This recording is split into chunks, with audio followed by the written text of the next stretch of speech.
We have Andy Cotgreave dialing in here from the UK, I believe, right? You're still out in England? That's right. So thank you for joining us. I know it's probably almost evening there for you. That's very kind of you to join us. Yeah, my pleasure. As well as a young lady named Meghan Wondra, who'll be joining us. Our Madison TUG leadership team here on the call, all of us today, myself, Robert Salas in the bottom left. We have Jen Shepard, who's our Madison TUG chair, Olivia Butler, a longtime member, John Westbury, and Jeff Kritzman, who joined us last year and have been really active, good members of Madison TUG. So hopefully we'll see you in person at our next event, but we do typically do our Q1 winter event virtual, as you are experiencing now. So just to put some faces to the names. Welcome, everybody. If you want to follow us or join our group on LinkedIn, the link is up in the top right. Obviously, you can't click it here in PowerPoint, but the number there would give you a straight shot to our Madison TUG LinkedIn group, or you can just search for it, of course. We are getting started just a few minutes late, just to get enough people join in, or well, everybody join in, I suppose. Andy Cotgreave is going to talk to us about how design beats engineering for successful design strategies, bring a lot of knowledge and history and background and expertise and his own professional involvement with Tableau to us today. Again, Meghan Wondra is going to show us this fabulous Taylor Swift dashboard that she did as part of a data visualization course at our college. Jeff Kritzman of our leadership team is going to give us some Tableau tips related to custom dates. And please do stay till the end. We'll close up with some gift certificate prize giveaways for the Tableau swag site and a quick review of upcoming events. So with no further ado, we're going to transition to Andy Cotgreave. His bio here is in the top left, or excuse me, bottom left. I'm talking too quickly. He is an esteemed member of the Tableau community worldwide, co-author of several books, part of Tableau itself as a senior data evangelist, and has been kind enough to join us once again from overseas. And with that, I will relinquish control to Andy. Relinquish. Well, fantastic. Well, before I share my screen, just want to say thank you to everybody involved in running the TUG. You know, these can be labors of love. You know, often there's a lot of work behind the scenes. I know from organizing them before I was an employee. You know, I know they're really hard work. So on behalf of everybody from Tableau, thank you for organizing the TUGs, and to everybody attending, thank you for attending. You know, I started using Tableau crazily in 2007, 18 years ago.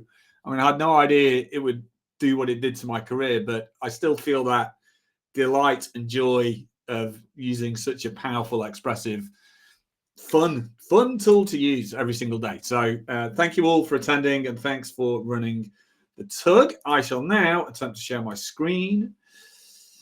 Here we go. All right, screen done. Some links for Andy. Well, yeah, there's my LinkedIn, and yeah, I see a link. I see a link to X in there. I don't really go on X anymore, but LinkedIn is probably where you want to be going. Right.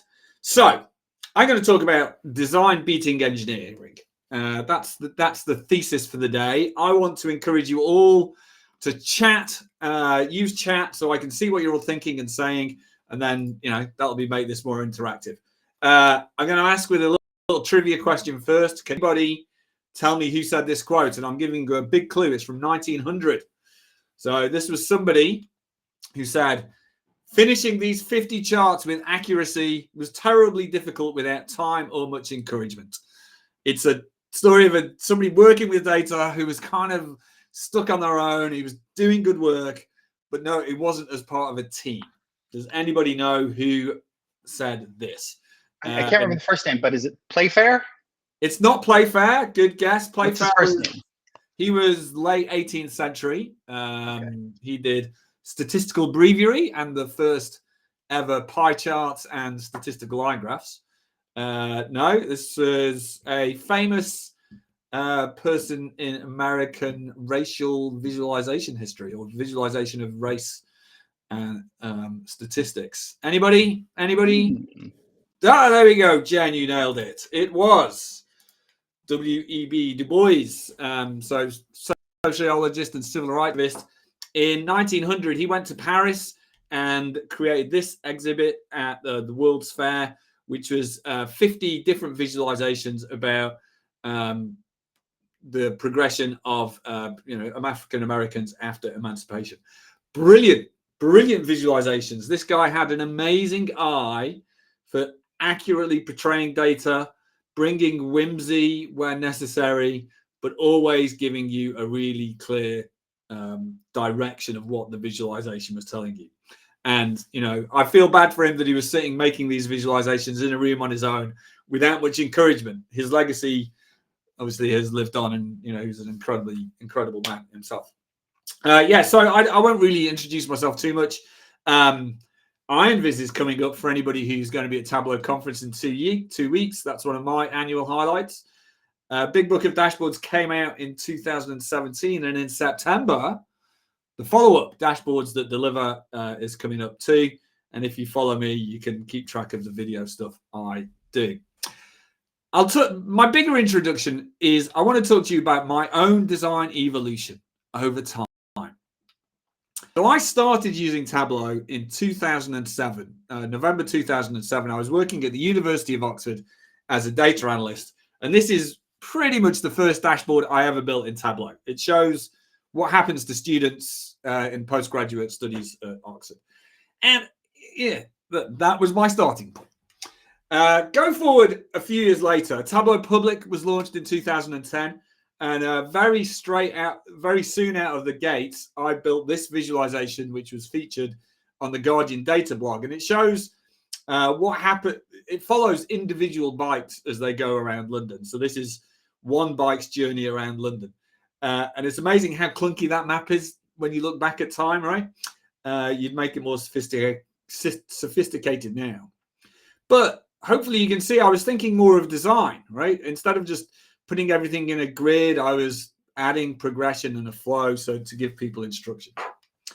And then as my maturity level increased, in 2014, I had an amazing period where we had access to the entire fire hose of Twitter.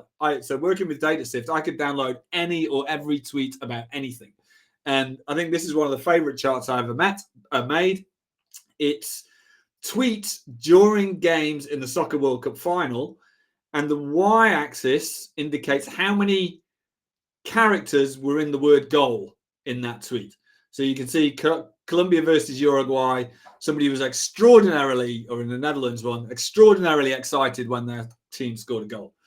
Hard-hitting business value analytics right there. But the point being, design evolution, right? I'm beginning to understand a bit more about how to communicate things. And then as time went on, I honed in on essentially trying to do a really dry design style. That's my design style, something that could appear in The Economist, to make things very readable. So that's my introduction to me. And another reason I show this is that I find it really intimidating. If you're new to the Tableau community, you can go and see IronViz and see these people, Bo McCready, Catherine, and Ryan doing these incredible pieces of work. And that can be a really intimidating place for a beginner. But every beginner started somewhere. They created something extraordinarily basic and started somewhere, right? So that was my journey as it evolved over 18 years. So this is what I'm going to talk about today. The first two will be fairly quick, and then we'll see how we're doing for time and see how far we get through the last three. Design beats engineering. It's provocative. Do you agree? Type yes, no if design beats engineering in the chat panel. I think, well, let's look at how other people see this. 3 years ago, the UN did a data strategy, and it had 17 key recommendations for the UN Global Data Strategy.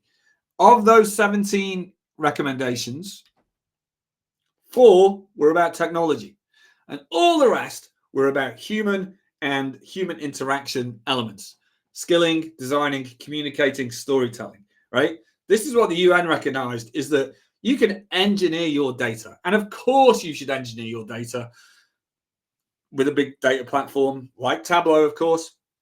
But what is the point of having data that's in a well-engineered state? What's the point? You are trying to communicate discoveries. You're trying to drive change by persuading others with the insights you share. That's the point of all this analysis. You know, even when you look at a dashboard and get an insight, if you want to make a decision, you have to go and tell somebody about that decision. And that requires design skills. So for that reason alone, I think design beats engineering. But what do I mean by good design? Well, the angle poise lamp. I have an angle poise lamp on my desk. It is a classic piece of design. If you want a great book to go and read, Don Norman's Design of Everyday Things may look a bit like this these days. I don't know which is the more modern print, but this book is absolutely amazing from a design perspective. And one of the incredible things that Don Norman says is that designers make pleasurable experiences. And this is such a catch-all but vital word, right? What does pleasurable actually mean? Jen, I see you've just picked up a copy of The Design of Everyday Things. Good for you. So let's think about the word pleasurable as we could apply it to data visualization. I'm going to show you two viz of the days from the last few weeks that I looked at yesterday. I was looking around yesterday, and I just want you to tell me in chat which one you prefer and why. So the first one, this is by Bo, Iron Viz finalist. He's been trying for years. He's finally made it to the stage. And it shows land use in American states using a, what even is this? A Voronoi area pie part to whole chart. I don't even know what this chart type is called. But you can see we've got lots of the dark green, lots of inland water down in Georgia, whereas North Dakota has much more cropland, right? And Bo's a Madison TUG leader alumni. I didn't realize that, but I'm glad I chose it. Right, so that's Bo's. Think about the design that Bo uses and contrast that to this one. This one's by Chimdi, and it shows correlations of success of Marvel films with basically a bunch of scatter plots. So you can have a look at all sorts of different comparisons. And this is Chimdi's awesome viz of the day. So just type in your answer. Which do you prefer? Do you prefer Bo or Chimdi, which is obviously harder to spell? Chimdi. Emma, I'm not going to let you sit on the fence with it depends. So Emma, I need an answer from you. Nicole says correlations. Anybody? Right. Well, would you like to come off mic, Nicole, and give us a reason why? I don't want to put you on the spot, so it's fine if you don't. Okay. Anybody else? Anybody else got preferences?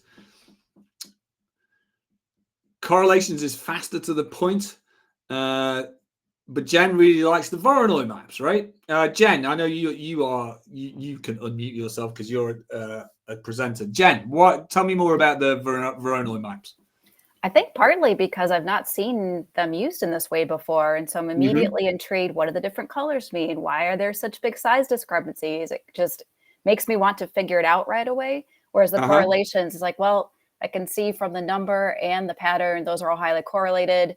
I feel like I get the answer immediately, which is a plus for sure, but it doesn't intrigue me in the way that the map does. I did a post on LinkedIn. I'm going to do a video on LinkedIn about that. There was a climate data chart that the Register published a few weeks ago, which was really confusing. You know, and we as practitioners, we'd be like, no, you should be able to just do it as a bar chart because you get the insight in an instant. But I really think what they did was genius for that reason, Jen, is that they sometimes if it's intriguing and forces you to engage, you know, it pulls you in, right? And particularly in the world of social media or in the world of Slack or Teams where we're bombarded with 1,000 messages a day, that's the kind of thing we need to think about. So somebody says, but Joseph, on the other hand, has said correlations is faster and to the point. It is true. It's like 0.91. It's a really strong correlation between opening weekend and worldwide gross, right? It tells you very, very quickly. And then, Emma, I will let you have your it depends answer because it depends on what we're trying to achieve. But both of these are definitely pleasurable when measured against the metric of what you're trying to achieve. Engagement, drawing people in, fast, dry, rapid insight, right? They are both pleasurable in that right circumstance. One of the ways Don Norman talks about achieving this is by thinking about 3 levels of processing, which I'm not going to go into. But the first thing you do whenever you see a designed object is you make a judgment based on its appearance. Whether we like it or not, humans judge by appearance. He calls that the visceral level of processing. Is it a pretty dashboard or an awful one? Behavioral is the next level, where you try and complete the task on the dashboard at hand, and then you reflect on whether that was a useful exercise. Get these 2 right, and this one will follow with a positive experience. So good design, I mean, I've done a whole presentation on Don Norman. We haven't got time for that today. Instead, I'm going to focus on one of my other favorite books, which taught me a huge amount about principles of design, the Universal Principles of Design. You can go and this is another really good book. In it, I learned that as a designer, there are loads of laws and theories in the world of design that actually work extremely well in the field of visual analytics and data communication. So I'm going to go through probably four of these in detail, and then I'll do the last 2 really, really quickly. Framing. So Tversky and Kahneman wrote Thinking Fast and Slow. They did seminal work about the framing of decisions and psychology of choice. And if you've ever seen me talk, you will have seen me do this chart, but it is still remains the best example of framing I've ever seen. It shows deaths in Iraq from conflict between 2003 and 11, but it looks like a smear of blood. Simon Scar, who designed this chart, realized the shape of this data, the fact that it had this peak. If he turned it upside down, colored it red, and gave it that title, he would frame this so you thought about the cost of human life in Iraq. And brilliantly done, brilliantly executed by Scar, won some awards. But I thought, well, most bar charts point upwards, and if you take away the red and use a corporate neutral blue, instead you can focus on the peak of deaths here, but now you can actually focus a little bit more on the story in the data itself. Look at this. Deaths were on the decline. So at the end of this data, deaths were all right. There were still people dying. That's an appalling loss of life, but actually it's a much more positive story.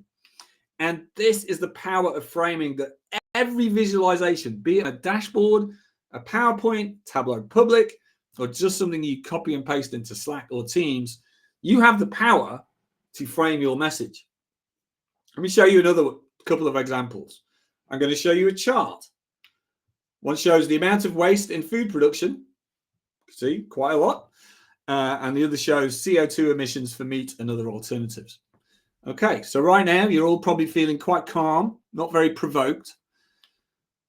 Here is the title that was actually put on these charts when they were published. The share of animals we raise and kill only to throw away. And plant-based meat alternatives are better for the planet. So these come from Vox, and they're using framing to really basically use the headline to tell you the story, right? And they're doing it on social media where you need something provocative. But again, this works inside your own environments, in your work environments. One of the things, there's academic research that shows that the title is such a powerful communication of the message of the chart that you can write that even if the chart showed the opposite of what the title is saying, most people would still believe what the title said. So even if this chart showed small changes did not reduce animal suffering, most people would just look at the title and take that away.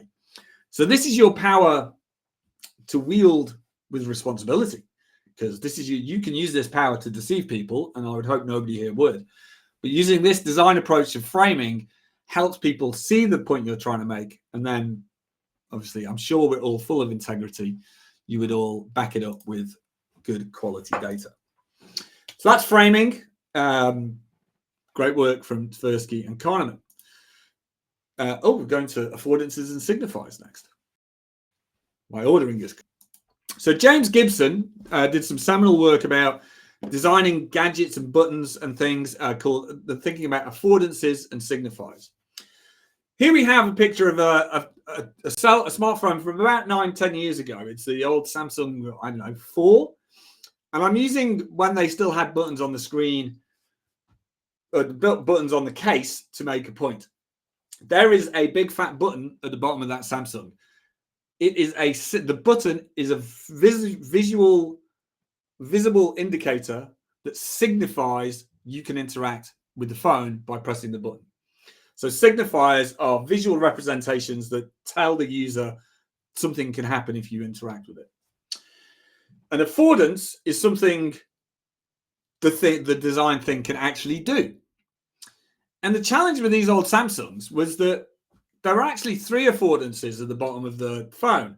Pressing here was like pressing a back button, and pressing here was doing an app switch. But only one of them had a signifier, right? So for all the drive towards sleek, sexy design, sometimes phone designers sacrificed usability, because if you didn't know you could press these buttons, how were you supposed to discover it? So this is the work that Gibson did about affordances and signifiers. Signifiers are physical representations of what we can click. Affordances are things it can do. So I challenge us all. Again, this is quite an old Tableau dashboard, but it's a really good one for this exercise. There are 9 affordances on this dashboard. So 9 things you can do as a user to interact. I'll explain what the dashboard does, but while I'm doing that, oh no, don't want to tell you that. Type in what you think you can do to interact with this dashboard, right? So that is your task. How can you interact with this dashboard? It's a scatter plot showing the animal kingdom. We've got a lifespan here. So we've got elephants and whales that live a very long time. And we've got gestation period here. So elephants also take a very long time to make a baby, 700 days. And then there's various things going around. So Sarah says, can you click on the color legend to filter? You can. I've just realized I don't have it open in Tableau. Hang on. Sorry, bear with me. I will just keep typing, and I will check what you've all written in a minute. Right, opening in Tableau now. Okay, so what have we got? Can we click on the color legend to filter, says Sarah. Can we mouse over on the data points? Can we click on the drop-down bar above the human icon? Yes, click on the light bulb. Very well spotted, Ashley. The URLs look clickable. That's right. Click icons to filter. So yes, you may click on the color legend to highlight, not filter. Oh, hang on. No, let's go to the original. Sorry. The URLs are indeed clickable. You can click on the light bulb. The light bulb tells you how explains why there are 5 animals next to the original animal, because the 5 animals here are similar animals to the ones you select, right? So that's how you understand how this thing can be used. And yes, you can change this. So let's go for a modern human. And humans are a bit like seals and apes. We've got 3 drop-down filters. Yes. Click icons to filter. So right now, we can click on these icons. Nobody has. Yes, apparently we're like seals, Robert. That is strange. Nobody has yet said click on these icons. Emma, I don't know if you meant these icons or not, but this is one. A lot of people often say click on the birth size because it looks like something. As Tableau experts, we think that is something that's clickable. In this case, it's just a legend. It doesn't actually have any purpose. The one I do like showing you is include whales is not is default to no, because if you do include the whales, you get this fella. So here's an affordance and signifier challenge. So there is an affordance of tooltips, but there is no signifier telling you that the tooltip contains really useful information. If people don't know they can interact with your dashboards, is there a risk they'll never see the tooltip? And then you look at this and you're like, bowhead whales can reach a maximum age of 211. You might even think, what? There's no way. Well, if you click on these icons, you get a URL, which is another affordance. The signifier only appears when you click on the icon. So as you think about dashboard design, how would your users ever know that they can click on this to go and here's the URL that just opened. Oops, sorry. Here's the URL that just opened, and it is indeed true. This whale can live to 211 years. Amazing. The point being that all these affordances and signifiers have to go. You have to inform your users these things are available, and it's really hard to do that.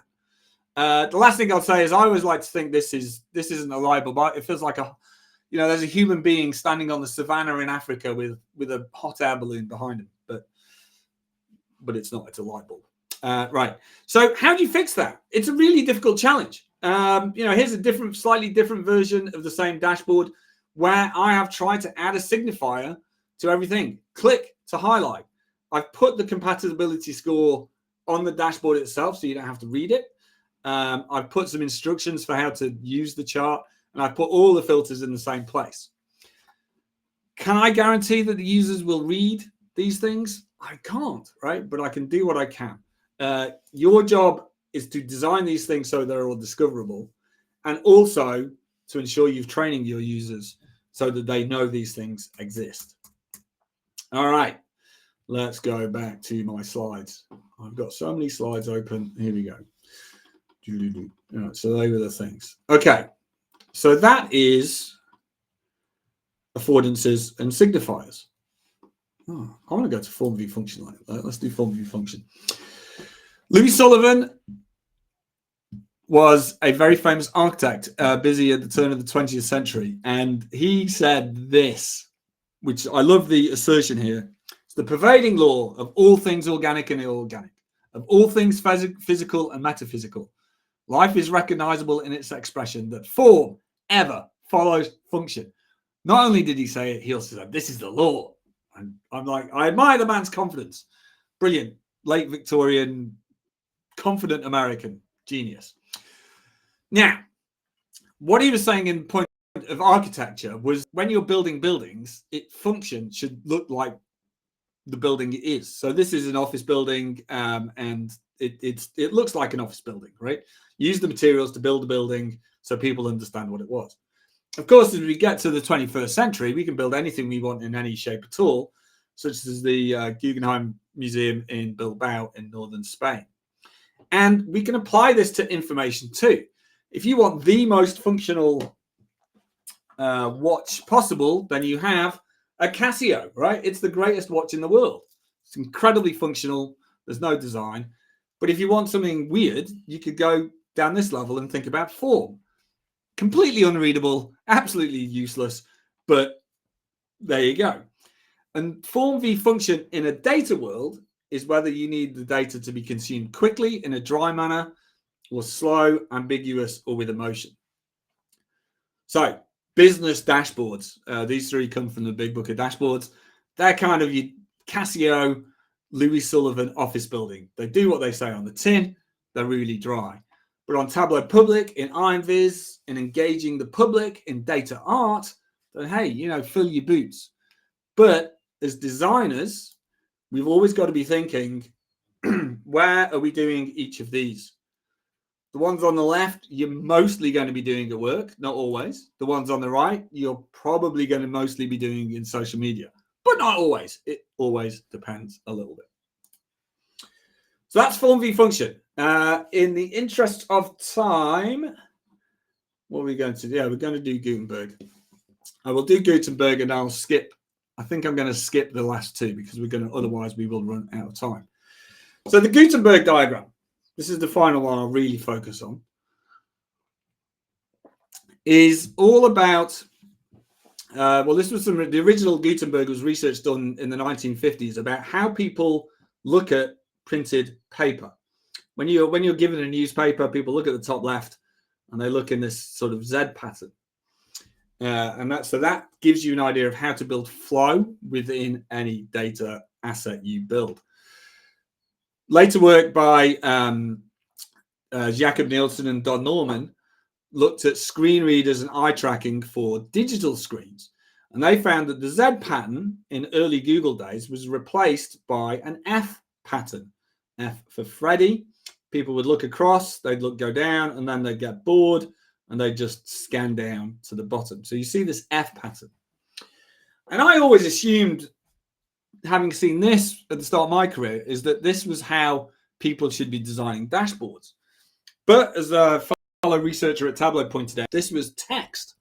So eye tracking based on dashboards is not necessarily the same. So we did a bunch of research on it, and we showed loads of dashboards to loads of different people with eye tracking software and saw to explore what they looked at when they looked at dashboards. And we found some really cool stuff. This is a great dashboard from Dundas, from the Big Book of Dashboards. And it's a great example of grid layout, using strong assertive color, big numbers. And when people look at this with eye trackers, so what we're seeing here is an aggregated result of where everybody looked at. You start getting this kind of thing. You see the F pattern, kinda, right? In this grid layout, you can see the F here, but you can also see the four numbers in the bottom middle, one of which was red, sort of broke the F pattern, right? So people want to start here, they come across, but they are attracted here. We could show them other dashboards. This is one from the Financial Times. This was available on their website, so it would be a scroll. And in this case, the form directed the eye tracking. This one had this kind of top-down eye tracking result. People would look here, and then they'd look in the different panels. There was no F pattern. And we found this really interesting because we've got the Gutenberg diagram from the 50s. That said, people look at printed paper on a Z pattern. Then we had work from Don Norman and Jacob Nielsen in the late 90s, early 2000s saying people look at screens in an F pattern. But what we've worked out with dashboards is that it slightly depends. And I don't have time to go into any more detail now, unfortunately, but we did a whole series of studies to look at how far we could break the F pattern. You know, if we put the big number down in the bottom right, would people look there? And sure enough, people are drawn to big, bold, assertive objects on dashboards, be that numbers or striking charts or just areas of contrast. So what do I recommend? For business dashboards, a great dashboard follows a grid layout. A great dashboard will probably be great if you put the prime piece of information in the top left, right? Down in the bottom right should be the least important piece of information. It is not a universal rule. Certainly, as we create vertical-oriented dashboards for smartphones, the rules kind of change. But it's something to think about. Where are your users' eyes going? What do you want them to look at first? And how do they know just by looking at your dashboard?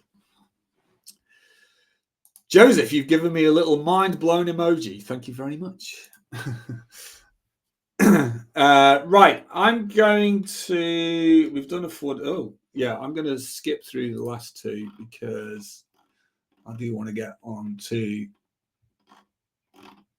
something else because I've got about 7 minutes left, haven't I? I'm just going to show you an example of how I think about design. Now, I'm going to fly through about 30 slides in 1 minute here. The point isn't that you follow these slides, but I want to show you the results of when I did a makeover on this chart. So this is a chart makeover we did for Chart Chat Live at Tableau Conference a few years ago. And the chart we chose was this one from Axios. It shows how much money rich people give to charity. So down here, so the square, the photograph represents 100% of net wealth of that person, and the green square shows how much they give away to charity. So Jeff here, laughing at us all from his private jets and private islands, gives a whopping 1% of his net worth to charity. His ex-wife rocketed out of the gates very quickly after divorcing Bezos, was giving away a huge amount. So we can see that it's how big is this green square. And this is an interesting chart. It's engaging, but it's quite hard to read. So when you're design thinking to doing a makeover, you have to go through this exploratory process in Tableau. So I got the data and I was dragging and dropping, creating table lenses, which are interesting, and that allowed me to focus in on individuals. And then focus down to just the 5 from the data set. So very quickly, you're dragging and dropping. Once you've got to your insight, and that could take 40 minutes, then you think, well, how do I want this thing to look from a design perspective? And another really cool book, it's a tiny mini book, Steal Like an Artist by Austin Kleon, is all about how to take inspiration from other designs from other artists, but use their work with honor rather than from a plagiaristic way. So it's a really good book because we don't want to steal other people's work in this industry, but we do want to be inspired. So I did have, because I knew I had 2 data measures, I was like, well, I could take, this was a great chart from The Economist several years ago. It shows data about witchcraft trials in the Middle Ages in Europe. Don't need to dwell too much on the chart. I like the chart. I like the bar and the circle. So then you go from your insight gathering to trying to emulate what The Economist did, but you've got to think about the size of the bubbles. Once you've got the bubbles right, do you align things left? Where do you put the text in the middle on the left? Do you extend the bar, which is a percentage, to 100 or just 16? I don't know. And then the path for all designers. You're like, oh, that was fun, but I'm going to throw it all away and I'm going to do something else. I'm going to build a scatter plot. So once you've built a scatter plot, again, in Tableau, you have to change the axis, change the tick marks, change the formatting, change the axis, do all these things. And then you think you're there. And then, the alignment here really bugs you. I'm like, the alignment's not right. So you go, I'll do that. And at this point, my brain feels quite balanced because that somehow feels much more balanced than that. Maybe it's just me, but it's those little things that make a big difference. The point being, when you're thinking like a designer, all these decisions are absolutely vital. This is why AI is not going to replace you as a data analyst for a long time. You may be able to use AI to automate a lot of these things, but you have to validate each one of these changes in order to know you're making an effective chart, right? I think AI is giving me huge productivity boosts, but it generally makes crap charts, right? And we should not be thinking about lowering the quality of the work we're doing because we can do it quicker. So that list, they're all the design choices I made in making this scatter plot. Do I even like this scatter plot? I mean, it's all right. Is it better than this? It depends on what we were trying to do. But just going through these makeover exercises is a great way of doing things. All right. How long do I have left, Rob? You got 5 more minutes or longer if you like. I mean, 5 more minutes. Well, I don't want to encourage fascinating talk. Yeah. Okay. So I've got more to say on AI. I very strongly believe humans are amazing designers. I've done a bunch of YouTube videos on doing analytics with the LLMs, and they make heinous mistakes, but look like they're making 0 mistakes. So, oh boy, it's really dangerous. But can they do design and data storytelling? I took the Iraq bloody toll chart data and gave it to Claude, and I just said, make a chart from this data. So it made the chart. But then I really wanted it to think about its role as a designer. So instead of telling it what to do, I said just focus on the human tragedy, right? So this prompt was not telling it what to build.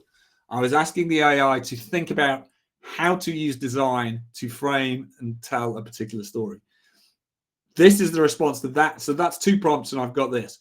I've got lives lost. Each point represents mothers, fathers, sons, and daughters. And then it just took a few more prompts to get it here. And again, I'm not giving it editorial decisions at all too. It's even making really powerful tooltips. So this is AI doing incredible design and storytelling. Then I did tell it, turn the bars upside down. I gave it that little thing, right? But I find it amazing that it only takes 8 prompts to get to this, right? So as I go back to, is AI helping us as a designer? Well, I have spent my time learning the design skills so that as a companion to somebody with the experience, it is an amazing experience to make these charts. And then, because it then took me another 25 prompts to get some to lead it to this, right? And this is a chart that looks like that, created in AI. And then I said, all right, well, just change the story, make it a positive story. And the immediate response to this was we went from the human cost to progress towards peace. Again, I'm not telling it to do, I'm just saying make it a positive spin on the data set. A few more prompts and we got that. So can AI do this? I find it, I've worked out, I go through a cycle of when I think about AI. I go, I'm incredibly excited and I just think this is amazing revolution. Then I have existential dread about the future of humanity, jobs, and the environment. And then AI makes a mistake, and I just think, God, it's all rubbish. It's going to be a massive disaster. You know, it will go back to human things. And then I get excited again. So that's the Andy Cotgreave cycle of AI. Excitement, dread, it's all bullshit. Right? And I think I go through that cycle about once or twice a day. It is an amazing designer if you know what you want to design and want to work in conjunction with an AI alongside you. So can it do AI? Can AI do design? You can do design, and I think we're at the stage you can do design pretty well. All right. Whew, there you go. We're at 16 minutes past. So that is, I did manage to get there. I will stop there and just ask, has anybody got any reflections, any questions, or any comments? I guess we've got a couple of minutes maybe for Q&A. Absolutely. What you think. Yeah, brilliant. Absolutely. 45 minutes for Q&A. People, if you want to turn your mic on if you can, or if you want to throw it in chat or in the Q&A section, please do. Thank you, Andy. That was really, really interesting and amazing. Thank you. Rob, any questions?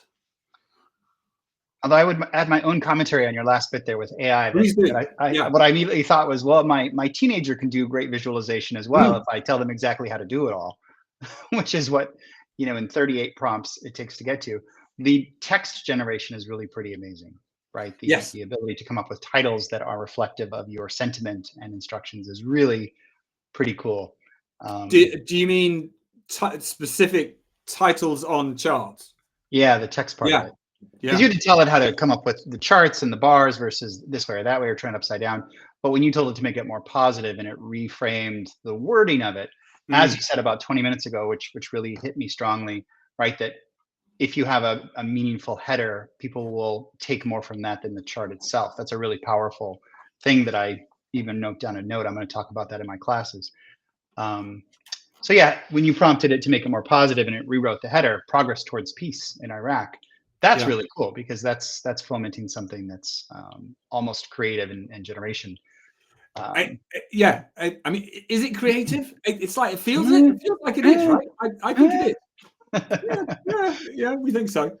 It's the debate about a million monkeys and a million typewriters, right? Exactly, right? Exactly. Okay, any other comments or questions?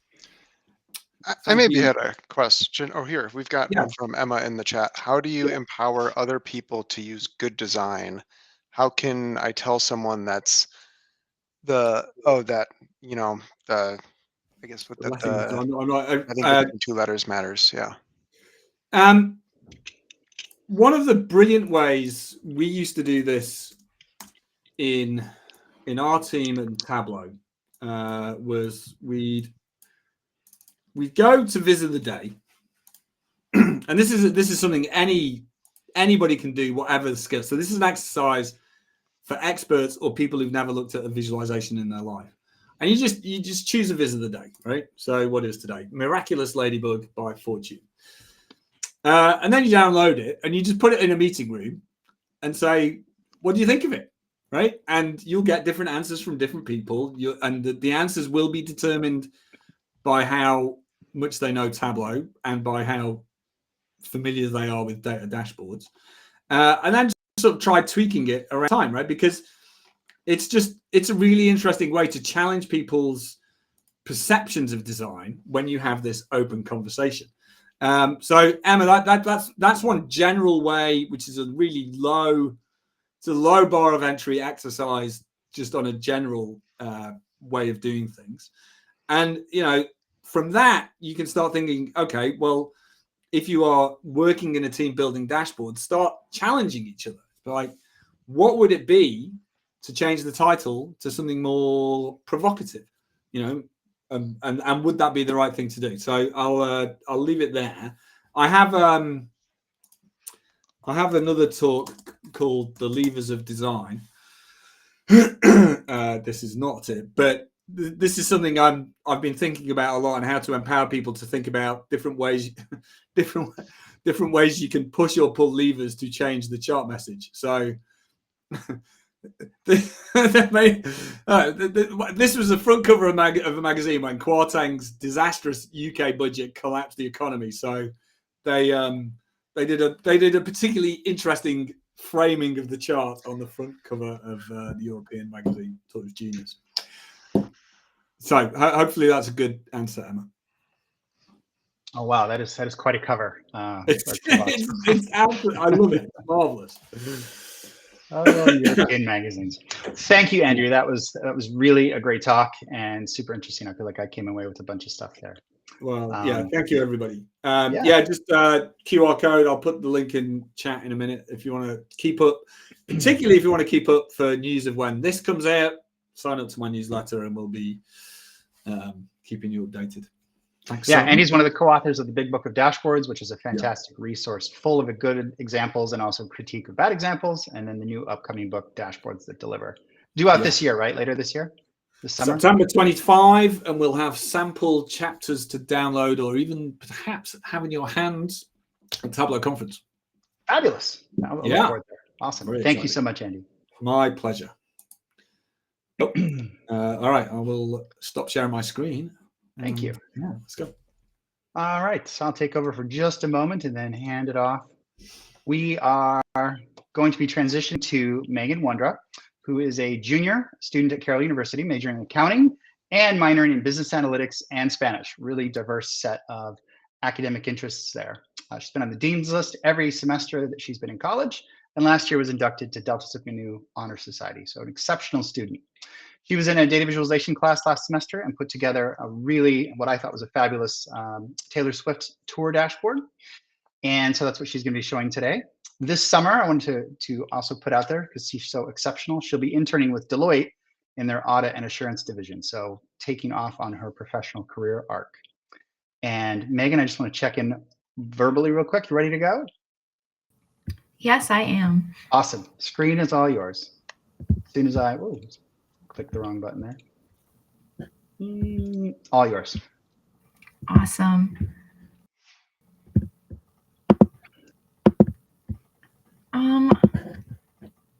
Well, hi, everybody. Thank you so much for having me. I'm really excited to share more about my Taylor Swift project in Tableau.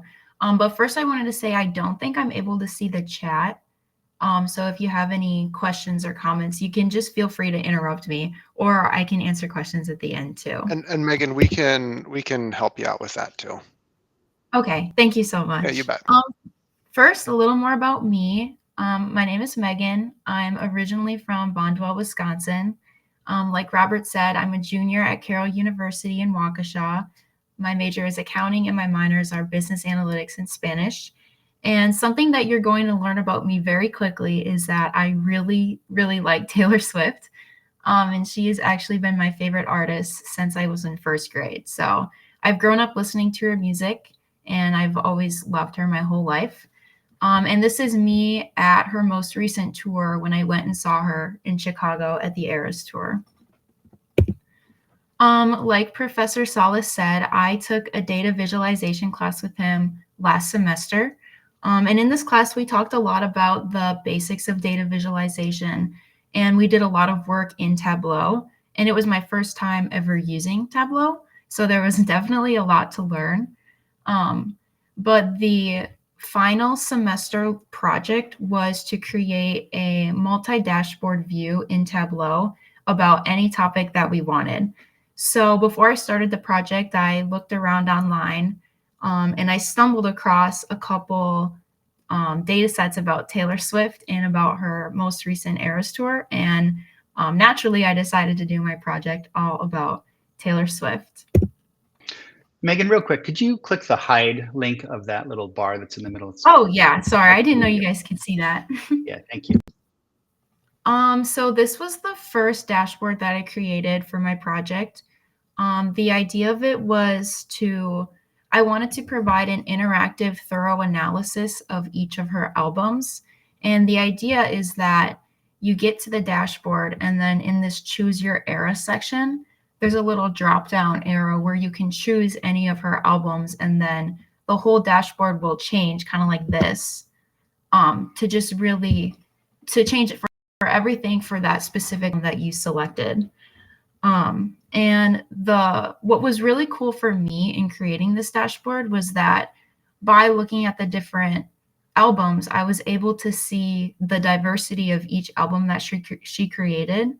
And also, if I walked through and went in order of her discography, I could really watch her popularity grow over time, like with her total streams, but also see how her style changed over time. Because as I'm sure many of you know, Taylor Swift started out in country music and then kind of morphed into a pop star, which is what her genre is right now. So it was cool to see how the data reflected that change. And then a fun fact about this dashboard was that every album has its own color, and it's kind of the universally agreed on color for each album by like the Swiftie community. And I color matched each color from each album from the album cover because I really wanted to make it authentic. Another interesting thing about this dashboard was that from the very beginning, I knew exactly what I wanted to create. So it was really cool for me to use what I learned in the class to make it come to life. And over on the left-hand side is a drawing that I drew up when I was prepping for my project. And I submitted this to Professor Salas, and this was before I had built anything in Tableau. I just had the data set and really this vision. And you can see it's very similar to what I actually ended up with. So it was really fulfilling to have this idea in my head and be able to actually turn it into something. And it turned out even better than what I envisioned it. So that was really cool for me. My second dashboard that I created for my project was all about the Eras tour. And my goal was to provide an interactive analysis of the Eras tour surprise songs. For a little bit of background, during the Eras tour, every show Taylor Swift had a surprise song set. And during the set, she would play at least 2 different songs, one on guitar and one on piano, that songs that were not in her original set list. And this was really a way to make every single show special and individual because no surprise songs were ever, like no sets were ever the same. So every single show was unique. And it was a really cool thing for the fans to keep track of what songs they had and ask her for certain songs. And in the later half of the tour, she started doing mashups, and she would kind of tell a story by mashing 2 of her songs together that kind of went together. So people would try to predict different mashups, and it was just a really cool thing. So I really wanted to highlight that. But what was different about this dashboard was that I did not have a specific design idea in my head going into it, but I just had a bunch of things that I wanted to showcase. I had so many ideas and so many things I wanted to create, but I had only a limited space. So I used something that we learned in my data viz class called Viz and Tooltips. And the way that I utilized this was, for example, these are the surprise song dresses that she wore during her set and how many times she wore them. And when you hover over them, a little tooltip pops up, and I included a picture of her from the actual tour in that dress, just so you can really visualize it and make it come to life. And then I also did the same in this section, which shows the different guests she brought out with her during the set. And it just includes a picture of them on the stage and a little blurb I wrote out about how they know each other and what songs they sang. And using these Vision tooltips was really a great way for me to incorporate everything that I wanted to incorporate without overcrowding the dashboard too much. Because obviously it still has a lot of stuff on it, but I wanted to include even more. And then a fun fact about the data set was that when I found it, the Eras tour is still going on and it wasn't complete. So I was manually tracking every weekend of the tour and adding in the new songs and the dresses she wore and the guests she brought out so that it would really be full. And it was a lot of extra work because I was always keeping up with the tour online and then putting it into my Excel sheet and re-uploading it to Tableau. But it was really cool for me and fun to keep track of it all. And then it worked out really well because the tour finished a week before my project was due. So I was able to have everything in my dashboard and it was fully complete. Additionally, I think that what makes me really proud of this dashboard specifically is all of the little details that I added in here to make it more authentic and really to just take the dashboard to the next level. And I'd like to share how I made some of these little details. So first, again, with these surprise song dresses, I created all of them like manually. So basically I looked up all the dresses that she had worn for the set, and then I found this little dress icon and I color matched them and used shapes to make the dresses look as similar as I could to the actual dresses. And then I cut them out and used them as icons in my graph. And again, I think that it just made it even more realistic and just little details that really made me love the graph. And I think it just added another element. Another thing that I made by hand was this little surprise song analysis that's supposed to look like friendship bracelets. From the very beginning, I knew that I wanted to incorporate friendship bracelets into my dashboard in some way because friendship bracelets were a really big part of the Eras tour. For a little bit of background, all the fans, including myself, before going to the Eras tour would make a bunch of friendship bracelets. A lot of them had like song titles in them or album names in them. And then when you got to the Eras tour, everyone was trading friendship bracelets and making friends in that way. And it was just a really cool way to bring the Swiftie community together. And it was just really fun and a really big part of the tour. So I knew that I wanted to incorporate them, but I wasn't exactly sure how. And then I came up with the idea of making friendship bracelets saying what I'm talking about in my dashboard.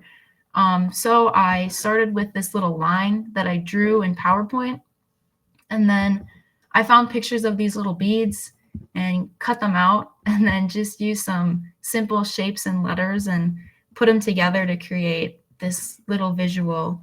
And I'm by no means an artist, and it's not perfect, but I think that it was just a really subtle way to incorporate the friendship bracelets and another thing that I'm really proud of.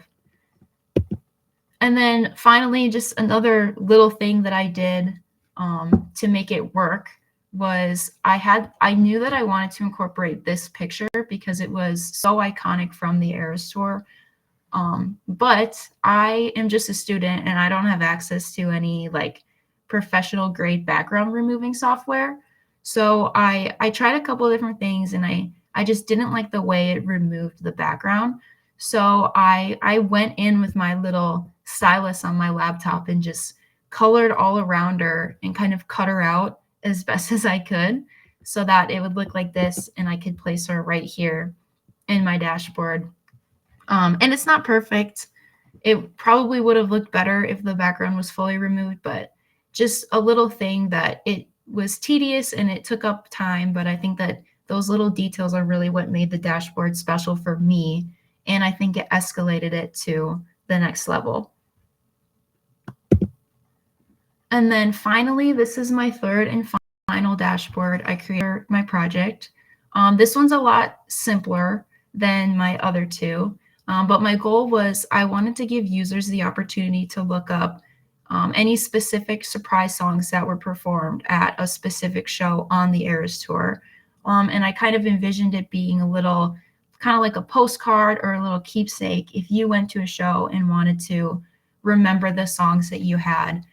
And a fun fact is that I created this dashboard just a day before my project was due, because especially my previous dashboard, it was very general. It had a lot of information on it, and I wanted to make something a little bit more fine-tuned, a little bit more specific.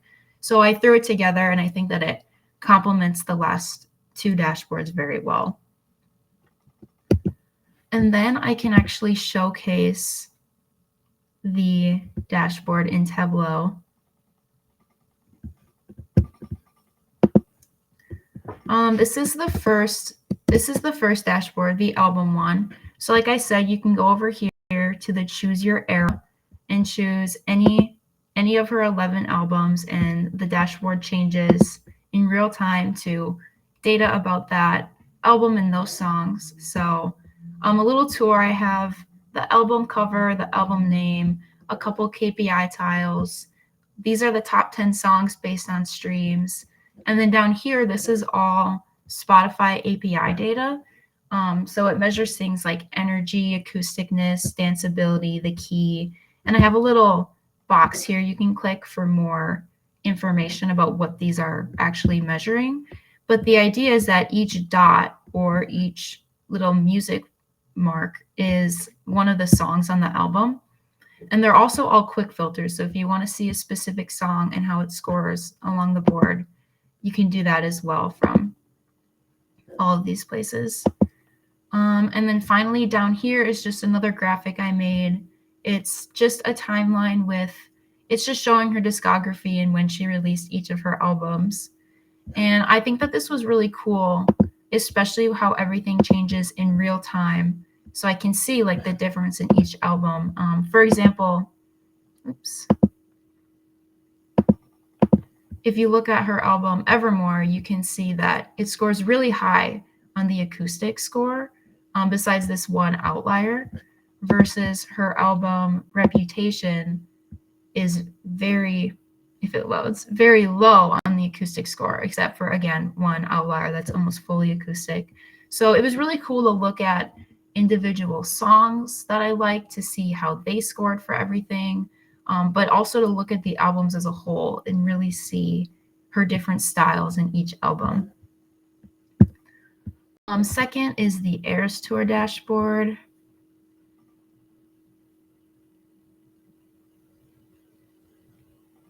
I have a feeling many people have the dashboard open. That's why it's loading slowly for you. Yeah, probably. So yeah, this is the Eras Tour one. Here's my little friendship bracelets that I made. These are just some details about the tour itself. Here are the surprise song dresses I was talking about. So you just hover it. It's taking a little while to load, but it shows you a picture of her from the tour. And then same thing with the surprise song guests. If you just hover over a name, it shows you a picture of them and a little blurb that I wrote up myself and did research on, just to give some more background. Then over here, I have actually all of the songs she's played on the tour. And these little stars correspond to what album they're on. And then if you hover over them, they also give more information about the song. And then these are the 6 infamous songs that she never played during the Eras Tour. So out of her 11 albums, she played every single song except for these 6, which I think is really interesting. And I wonder why some of them never saw the Eras Tour stage. Then down here, I have a map of all the places that she's played. You can hover over these little guitars to see the location and how many shows she played. And then finally, these are just how many songs she played for each album. And it's all quick filters. So if you want to see the songs from a specific album, you can click on one of those. If you want to see what song she played in a certain location, you can do that. You can see the dresses she wore. You can see the songs she played and what albums they're from. And then you can also click on a dress if you want to see where she wore the bright pink dress. It'll show you all of those locations. And then finally, this is my last little dashboard with the specific surprise song. So you can go up here to choose a show. I can show you one of the shows that I went to. I went to Chicago Night 1, so it shows the dress she wore, if there are any guests, the 2 songs that she played for me, and then just a couple little KPI tiles about the show. And then I was going to ask, has anyone here gone to any of the shows during the tour and wanted to pull up a specific night? Maeve posted earlier, she did. Maeve, would you mind sharing? Either turn on your mic or type in there. Sweden 2 and 3, Chelsea wrote. Sweden 2 and 3. So in Stockholm, Sweden Night 1, you got Guilty as Sin and these 3 songs from 1989. I wonder if that was around the time she maybe released this or announced it, because I see that there's 3 songs. Oh, also there's up to 3 songs for each option, because near the end of the tour, she started doing mashups when she got through almost all of her songs. So she would put together 2 or 3 songs from her discography to kind of tell a story by combining those songs and doing it all in one round. And then night 3 are these. Megan, Chelsea wrote in here related to your theory that it was the album was coming out. She said, no, the producer she worked with was there at that show, presumably. So that makes sense. Yeah. Interesting context. Yeah, but yeah, it's been really cool for me to just click through random nights and look at the surprise song combinations, and then I either get super jealous because I wish I was there, or I just think about how cool it would have been to hear that. I can also pull up, I also went to Indianapolis Night 2, and these are the songs I got, but you might not get it if you don't listen to Taylor Swift's music, but the surprise songs you get are a really big deal in the Swiftie community. And if you go to a show, a lot of times the first question people ask you is, what were your surprise songs? So I think that it's a cool little thing. And then I also wanted to highlight 2 shows. The first one is Glendale, Arizona, Night 1, which was the very first show of the tour. And she played her song, Tim McGraw, which was the very first song from her very first album. And then on her very last show in Vancouver, show 149 of 149, she ended the surprise songs with The Manuscript, which was the very last song on her most recent album. So I think that it's very cool that she kind of told a story through her surprise songs as well, by starting with her first song in her discography and ending with the last one, to just really highlight what the Eras Tour means to her and how it's about her music in the past, her music right now, and the future of her music. And then, yeah, does anybody have any questions? One of the questions, Megan, that was asked is, how many hours did it take you to build this? I wondered if that question would come up, and I don't have an exact answer, but we worked on the presentations for, I would say, probably about half of the semester, so a couple months. But I know my first dashboard took me a couple weeks. My second dashboard also took me a couple weeks, and then the last one took me about a day. But the second one, this one definitely took the most time with all the little details.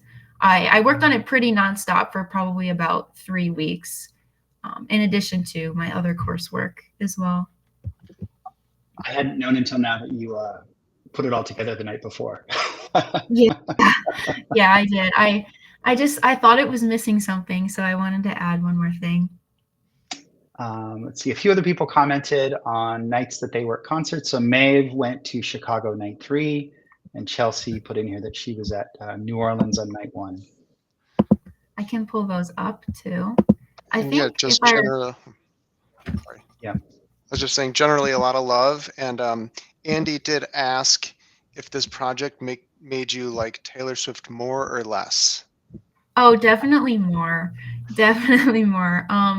I was like, it was my favorite thing in the world to just work on this project and then play Taylor Swift and listen to her while I was working on it, which might sound a little nerdy, but I loved going really deep into everything with the Eras Tour and with her.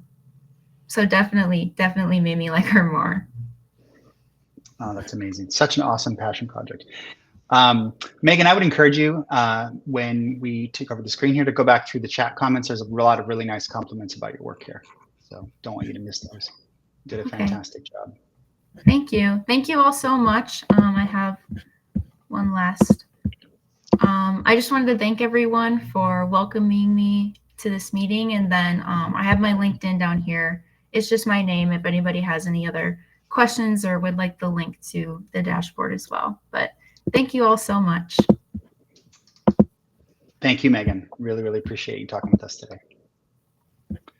All right, we are going to transition to Jeff, who's going to give us some quick Tableau tips on using custom dates. And then we will finish up with just a couple quick announcements and giveaways at the very end. So stay tuned. Don't bail out early if you don't have to. We will finish by 1 o'clock. Jeff, take it away. Awesome. And yeah, this is a tough 1-2 punch to follow up on, but I'll do my best here. Just short and sweet. Not necessarily the most glamorous of Tableau functionalities, but I'm a big fan of custom dates. And so, first off, what is a custom date? And so basically you can just come in and pick a date and create a custom date. And you can choose like what part you want, whether it's year, quarter, month, day, and there you can do the month year combo, and you can either do depending what you choose, like if you choose quarters, it can either be the discrete date part where it's just like Q3, or the date value where it's more, October 1st, 2025. And so it seems a little simple, and it is a little simple, but some of the best things are simple, and so why does this matter? So number one, custom hierarchies is a big deal. So let's say you make a graph here and, people can drill down and that's all great. But like, let's say you have month data and the day level doesn't make sense and you actually want to stop people from getting there. Well, there's no way that you can do that here. Or, and another thing, like let's say you want people to go straight from year to month. Oh, well, you're going to have them go to quarter. It's like, okay, we'll get rid of quarter here. But then, oh, there it is again, and so all of a sudden it's not working how you want it to. And I've definitely had those instances in business. But so like, let's say you come in here, do a custom date. I'm just going to make a year. I'm going to use the discrete options in this example. And I'm going to go ahead and make another custom date just for month and keep it discrete. I'm going to just drag one on top of the other to do a custom hierarchy. And now, if we pull that out here, if I drill down, it goes straight to month and you can't go any farther. And so that's just can be a real game changer if you're trying to be really precise about how you want people to drill in and out of things. And so honestly, that in and of itself is enough. And that's one of the big things. But another part you can do is with KPIs. So like, often you'll want to say, I want to look at, last quarter's profits or whatever. So we've got profit here by quarter. And I'm just going to copy and paste in a little calculation so you don't have to watch me type. But so this is how you might do a quarter to date calculation, where you're taking the order date and you're trunking it to the quarter level. So this would take it from, March 14th, 2025 to January 1st. And then you're also doing a fixed LOD, taking the max of your whole data set, trunking it at the quarter. And so you're just saying, okay, if we look at the whole data set, what's the most recent quarter? am I in that quarter? And if so, give me the profit, otherwise don't, and then sum it all up. And so that is a perfectly valid calculation. You can bring it in here and you see that it works. But actually, another way to do it with custom dates here, actually before I do that, I need to actually build my custom date, don't I?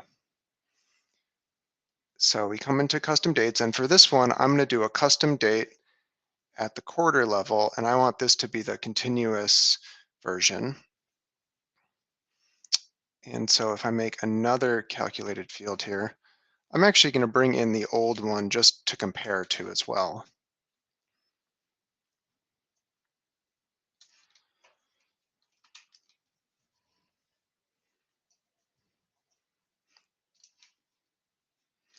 All right, so we're doing the same exact thing, except instead of all of this, we just have one field. And you might say like, oh, that doesn't really matter. And at the end of the day, it doesn't really matter. But when you see this, it takes a minute. My first instinct, even after working with Tableau for years, is like my eyes glaze over and it's like, okay, wait, let's break it down. What's going on here? But this is much more human readable, where it's like, oh, order date quarter, max order date quarter. Okay, I know already what's going on here. And I also made a quick example of what does this look like for, if you're looking at the previous quarter. Now all of a sudden it's like, oh, this gets really complicated and hard to parse on the fly. Whereas if you bring in this, it just shortens it and makes it easier. And again, it's not a huge deal but this is a simple example. And so when you get more complicated, it's a real way to make it a little easier to read your calculations, which is, in my opinion, pretty important. And also, Tableau does recommend, whenever possible, using the native functionality because it's generally more performant. And you'll see it gives you the same answer. And it's just a nice little trick where it's a lot easier. And also, you can filter on it really well. So like if you come in here and just do the exact date. Now it's just quarters. That's nice. And so it's just a really interesting feature that has a lot of versatility to it, even though it might not be the fanciest or sexiest of features. But if you haven't tried it before, it's worth checking out. Once you start using it, you'll start to figure out more and more little tricks and use cases for it.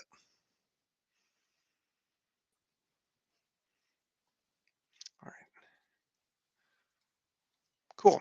Any questions or anything on this? Is pretty quick and just a little bite. I'd like to share the tips.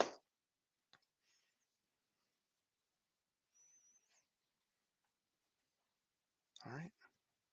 All right. Thank you, Jeff.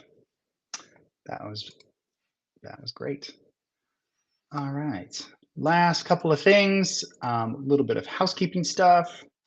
Oh, it looks like Eric has a raised hand here. Oh, go right ahead.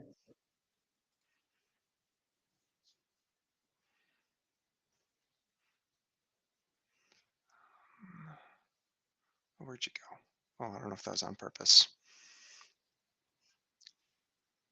Okay, maybe not.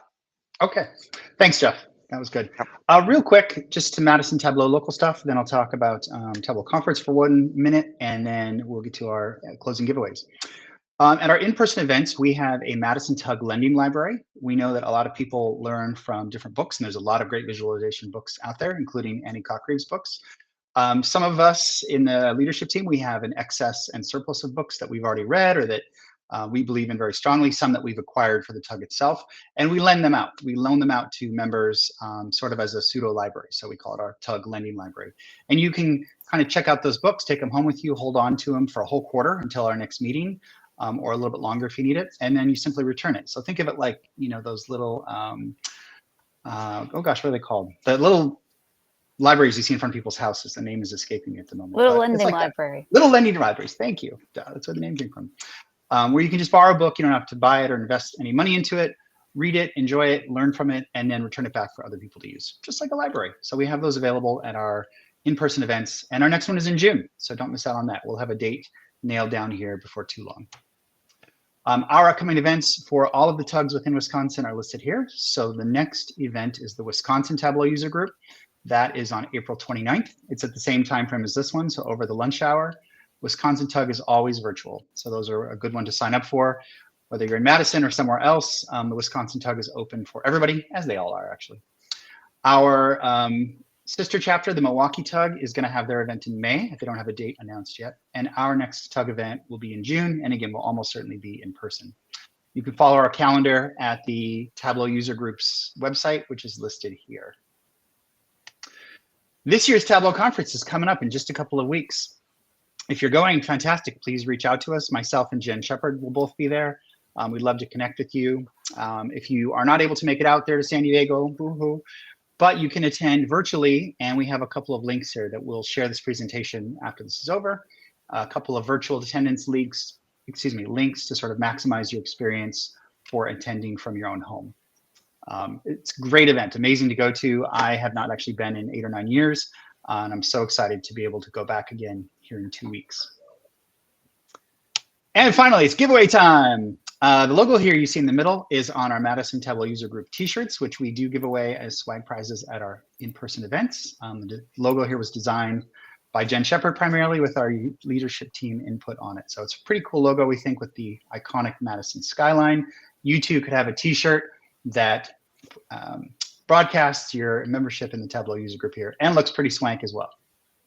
All right, what we're giving away are some gift certificates to the Tableau swag site, which the link here is listed, tableau.bdashops.com.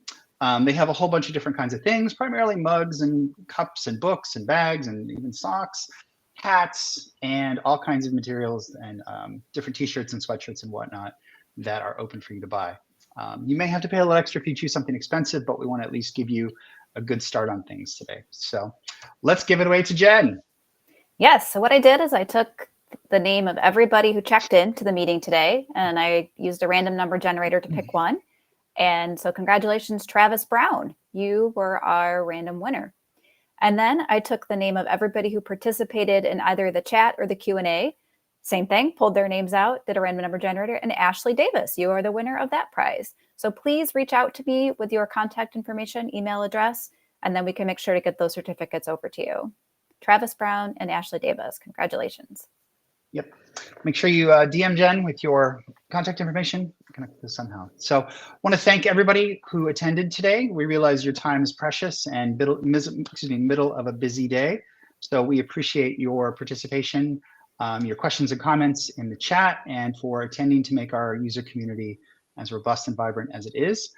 Really, really hope you'll come to our June event in person. We all got into a groove with COVID of staying home and not getting out there. We try to make our in-person events social and fun, very interactive, in-person learning as well as networking. We quite often stay after and play board games that are visualization related or design related, and would love to just connect with you, chit chat, learn more about you, get to know you as colleagues, friends, and peers, and grow our Madison Tableau User Group back up to our pre-COVID robustness that it used to be.